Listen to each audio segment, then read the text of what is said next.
تم اندھی ہو کیا؟ سارا پانی میرے کپڑوں پہ گرا دیا۔ احمد نمرہ پہ دھارا کیونکہ نمرہ نے غلطی سے اس کے کپڑوں پہ گول گپوں کا پانی گرا دیا تھا۔ ہاں اندھی ہوں، تمہیں تو دیکھتا ہے نا کہ تم بھی میری طرح اندھے ہو۔ What the bloody hell is this? او انگریز کی اولاد، پاکستان میں بیٹھے ہو تم، امریکہ میں نہیں جو انگلش بول رہے ہو۔ اور دوسری بات، انگلش مجھے بھی بولنا آتی ہے لیکن یہاں اردو بولی جاتی ہے، اس لیے اردو بولو۔ اور ہاں یہ ہیل نہیں، ریفریشمنٹ سینٹر ہے۔ وہ یہ کہہ کے آگے بڑھ گئی۔ آگے بھی نمرہ تھی، اچھے اچھوں کی بولتی بند کرا دیتی تھی، اور ذیشا سر ہلا کے رہ گئی کہ جہاں جاتی ہے پنگا ہی کھڑا کر دیتی ہے۔ سمجھتی کیا ہے یہ خود کو؟ سب کے سامنے میری انسلٹ کی۔ احمد شدید غصے کی حالت میں کمرے کے چکر کاٹ رہا تھا کہ سوچ آتے ہی اس نے کسی کا نمبر ڈائل کیا اور اسے نمرہ کی ساری معلومات اکٹھی کرنے کے لیے کہا۔ میں اسے زندہ نہیں چھوڑوں گا۔ احمد ایک وڈیرے کا بیٹا تھا اور اکثر بلا وجہ شیروں کی کھاک چھانتا پھرتا تھا۔ اس دن بھی وہ بغیر کسی وجہ کے ریفریشمنٹ سینٹر پہ بیٹھا، اور اب اسے جب تک نمرہ کا پتہ نہ لگ جائے تب تک اس نے سکون سے نہیں بیٹھنا تھا۔ جان یار پلیز مان جاؤ نا۔ ذیشا حمزہ کو منانے کی کوشش کر رہی تھی لیکن حمزہ بضد تھا۔ ذیشا تم مجھ پہ ٹرسٹ نہیں کرتی، تمہیں ابھی تک مجھ پہ یقین نہیں ہے، میں مر بھی جاؤں تو بھی تمہیں ٹرسٹ نہیں ہوگا۔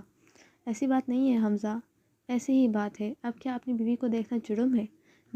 میں نے تمہیں پہلے دن ہی بتا دیا تھا کہ میں تمہیں اپنی بیوی سمجھتا ہوں، لیکن تمہیں مجھ پہ پھر بھی ٹرسٹ نہیں ہے۔ پتہ ہے کیا، تمہاری ذہنیت وہی پرانی ہے۔ نہیں یقین تو جان چھوڑ دو میری۔ مجھے تم پہ ٹرسٹ ہے جان۔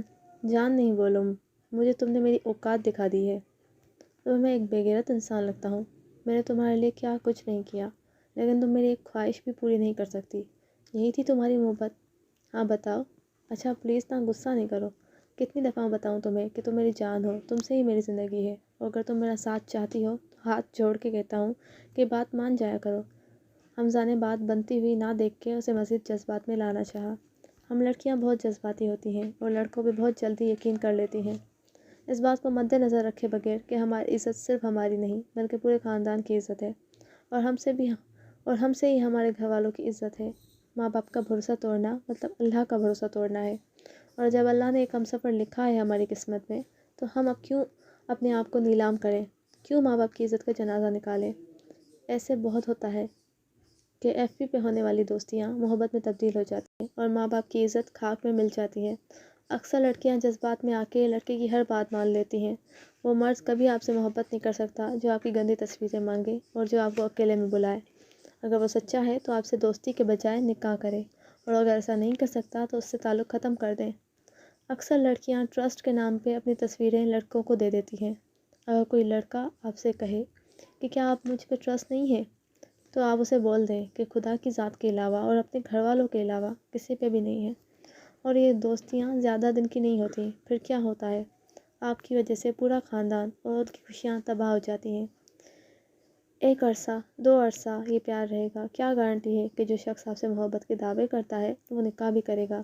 اللہ سے دعا ہے کہ ہم سب کو ہدایت دیں اور ہر کسی کو اس گناہ سے بچائے۔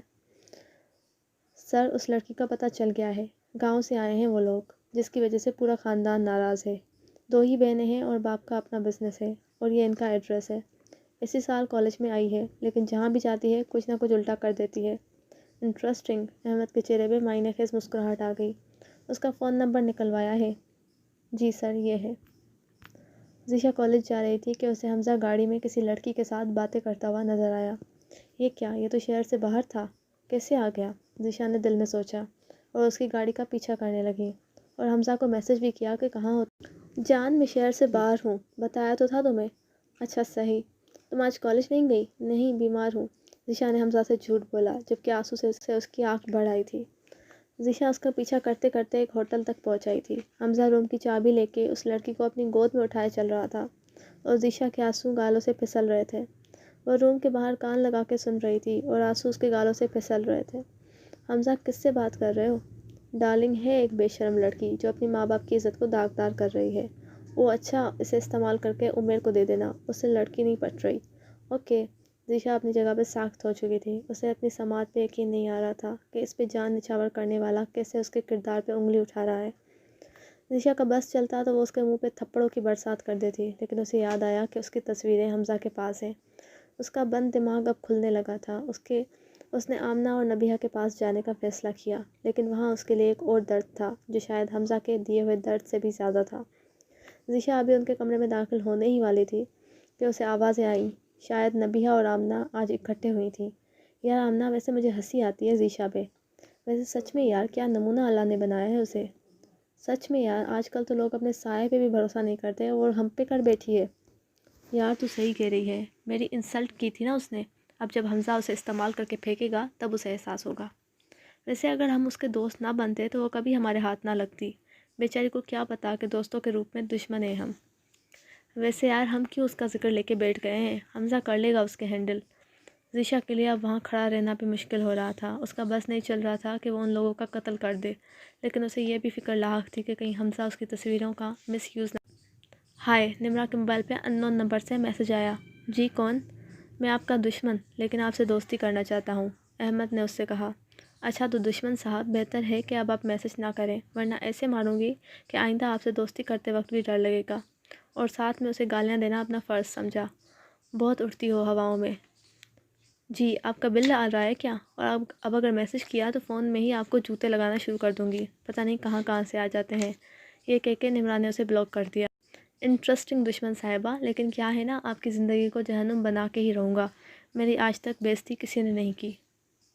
جاری ہے، اگلی قسط کے لیے نیکسٹ لکھیں۔ حوصلہ افزائی کے لیے پلیز کمنٹ بھی کر لیا کریں۔ آپ سب کی محبت کا بہت شکریہ۔